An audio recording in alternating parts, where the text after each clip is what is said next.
Greetings and salutations. Sam here with CommonTime Productions. And today I wanted to go over this fun song bed I found in Mixcraft, Sci-Step. Pull up the library here, show you which one I'm talking about. So it's a fairly decent sized one. We got 31 tracks or loops to choose from here. So I had a lot of fun just playing with a basic arrangement here. I did, little percussion start, a riser, a drop, a verse, chorus, and then a drop out. Pretty simple, just for 1 minute's worth of music. Then, brought that all here into Mixcraft, all nice and separate. Color-coded myself. Changed the heights here real quick. All right, you know what? Let's go one size bigger. Large. All right, there we go. So now we can see these a little bit better. And I left them as is to drag in to show you what this looked like before I mixed it. This is my songwriting step of using the loops. So I went in here. I'll show it on the mixer here. After getting all the tracks right where I wanted to, I did some basic gain staging with the gain knob. This helps keep the build-up to a minimum. This is where I like to work with it, so I'll bring everything down. I did find that the one synth track that I needed a little bit louder, so, I brought that one back up. At the same time, I made a few little adjustments here and there with the faders.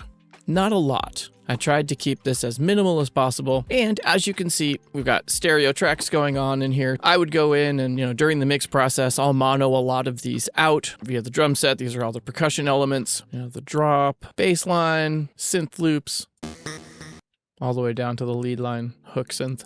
That gives you a pretty good outline of what's going on here. My goal was to try to make it better. When I'm working with my students, I want to show them that working with loops is a really fun and rewarding way to make music. You can get a lot out of these, especially the ones that are provided right here in Mixcraft. That's what I wanted to showcase with you guys today. With this one, let's see, let me rewind it back to the beginning. So we'll take 1 minute here and just, check out where we're at with this stage of it, with just the songwriting process.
Not too bad.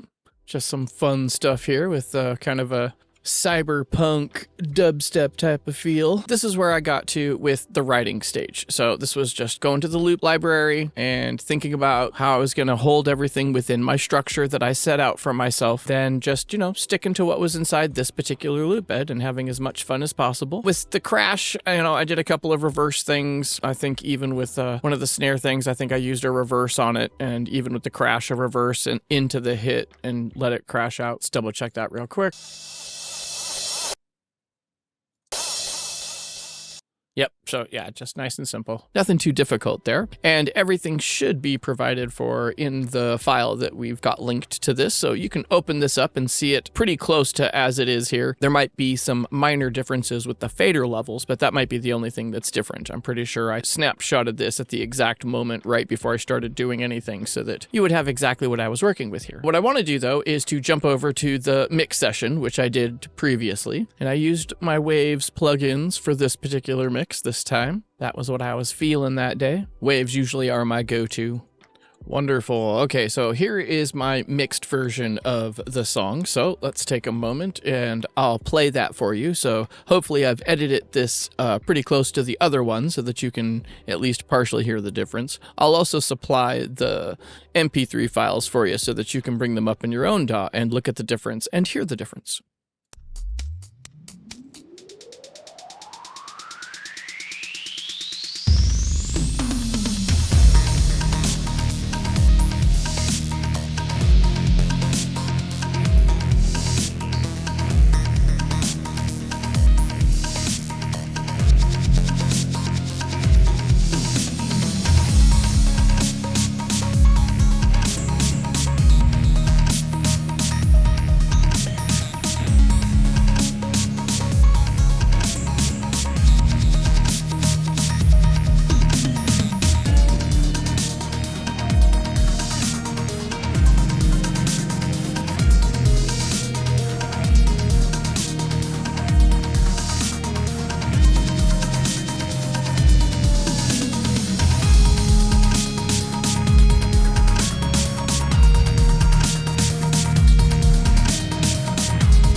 I really like how that turned out. With this particular loop bed, again, I went to library, all, song kits, Sci-Step. Now, there was something very specific with this sound bed or song kit and loop bed that I wanted to learn, and that was this beginning riser into the drop. Now, I even feel now that it's a little long-winded, and I'd probably go in here and do a couple of other edits, maybe go into a completely different session and speed that part up. I don't know.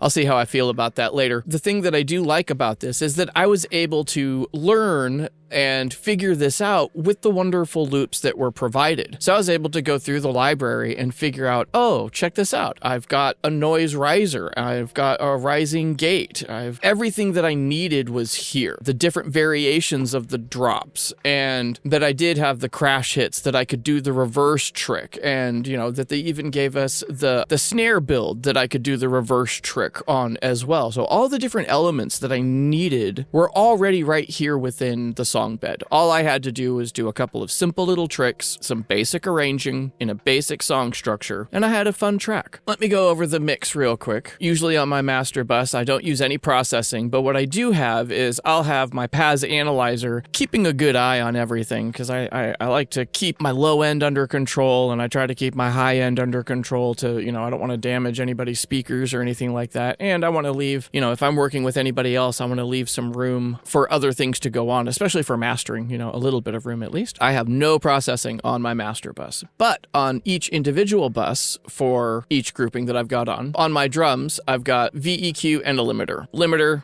just barely using it, but I do think I was fairly aggressive with some of the settings here on the VEQ4. I'm very fond of this one. I know it's usually associated with more of like a vintage sound, kind of like a 70s sound or 60s, 70s sound. For me, I have found that every single notch on here is musical and seems to have a very specific job. I'm just on my beginning adventures with this one, but I've just recently become a major fan of the V series and how easy it is to go after exactly the frequencies that I want to attenuate and work with, and then to find that they're just beautifully musical and that this VST represents these analog systems so well. And then a little bit of limiting. I needed to control it, but I also wanted to bring it up a little bit. I really love the L1 limiter for this type of thing. I can use it on my bus.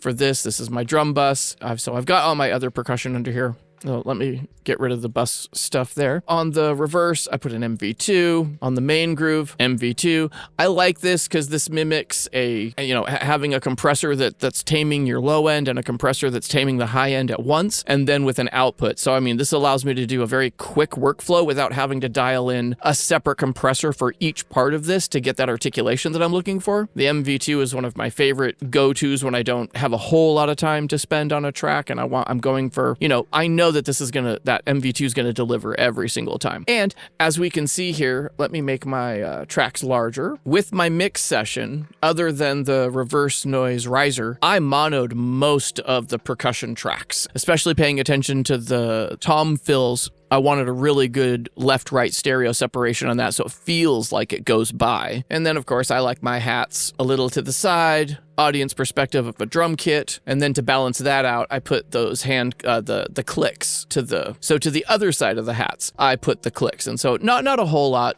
just 29%, 25%, just a little bit, so that if you were in the audience and you were looking at the drum set, where the hi-hat usually is. Okay, so that's where I got to for the percussion end. Pretty straightforward. And then the drop was also fairly straightforward. There wasn't a whole lot going on here. But again, using my MV2, little bit of automation, drawn automation there for leveling, for volume automation. For the drops, I used the trusted SSL channel, and I was pretty aggressive here with the low end. I really wanted that push. And then, I cut some of the low mids, added some of the high mids, and then definitely added a little bit of the smack on the top there. Then my insurance cutoff. Again, after that, just taming it with some EQ to just watch out for some build-up frequencies that I saw happening. And then with the bass, back to the warmth and wonder of the SSL. I just really love what this does to the musicality of instruments. Then just controlling the tail end of it, not a ton of moves. Now the synths I was having a hard time with, so I went to the Shep's Omni channel. I was able to pull up a keyboards preset and just make some itty bitty little adjustments on the output, and it was exactly what I was looking for. This one took me by surprise. I hadn't played with this one yet, but I was going through the list and looking for something that would work with strings. This one stood out, and so I put this one on my strings and was so happy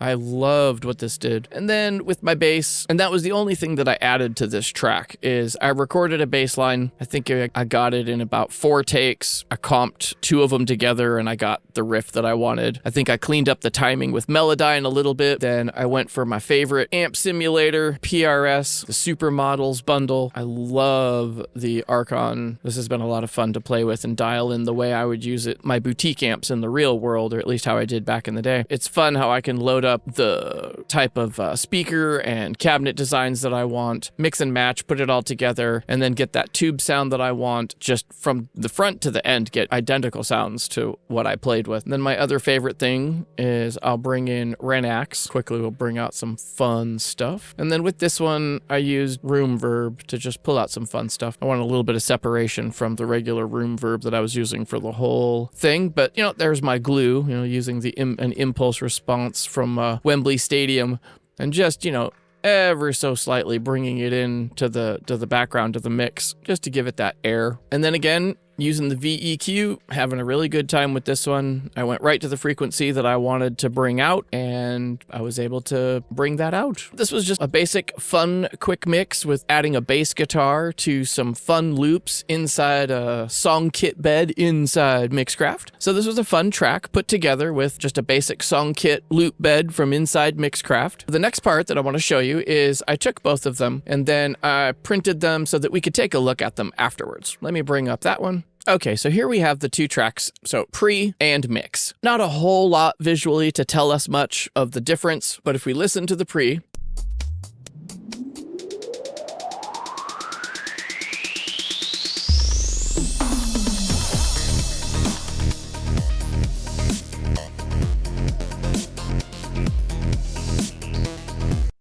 all right, then I will mute that one.